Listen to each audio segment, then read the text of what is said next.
ఈరోజు ఈ క్రీడలు ఏవైతున్నాయో మన దేశంలో వాటిని ప్రోత్సహించాలనేటువంటి దృక్పథంతో నరేంద్ర మోడీ గారి నాయకత్వంలో దేశవ్యాప్తంగా అన్ని పార్లమెంటు నియోజకవర్గాల్లో సంసద్ ఖేల్ మహోత్సవ్ 2026 సందర్భంగా 15 రోజుల పాటు సుమారు 30 గ్రౌండ్లలో ఈ క్రీడలు జరుగుతాయి. Kabaddi, volleyball, kho kho, cricket, athletics, ఇతర క్రీడలు కూడా ఇందులో పార్ట్ చేయడం జరిగింది. మా సికింద్రాబాద్ కాన్స్టిట్యున్సీలో ఉన్నటువంటి 40 డివిజన్స్ లో కూడా డివిజన్ల వారీగా 7 అసెంబ్లీల వారీగా వరకు సికింద్రాబాద్ పార్లమెంట్ లెవెల్లో ఫైనల్ కాంపిటీషన్స్ జరుగుతాయి. సికింద్రాబాద్ లో ఉన్నటువంటి అన్ని జూనియర్ అండ్ డిగ్రీ కళాశాలలో కూడా ఆ యొక్క కాలేజీ లెవెల్ కాంపిటీషన్స్ నిర్వహించి ఇంటర్ కాలేజీ కాంపిటీషన్స్ కూడా మొదటిసారిగా నిర్వహిస్తా ఉన్నాం. బస్తీలో ఉన్నటువంటి మహిళలకు కూడా మ్యూజికల్ చైర్స్ గానీ టగ్-ఆఫ్-వార్ సంబంధించినటువంటి ఆటల పోటీలు మహిళల కోసం ఈ సంవత్సరం ప్రత్యేకంగా నిర్వహిస్తా ఉన్నాం. మీడియా సంస్థల్లో పనిచేస్తున్నటువంటి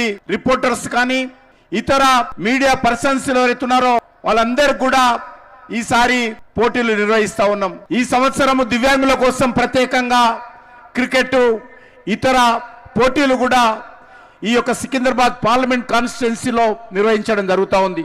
ఈ రకంగా దేశవ్యాప్తంగా ఉన్నటువంటి అన్ని పార్లమెంట్ నియోజకవర్గాల్లో స్పోర్ట్స్ కాంపిటీషన్స్ నిర్వహించి రానున్న రోజుల్లో మనం క్రీడా రంగంలో భారతదేశము ప్రపంచ స్థాయిలో రాణించాల్సినటువంటి అవసరం ఉంది.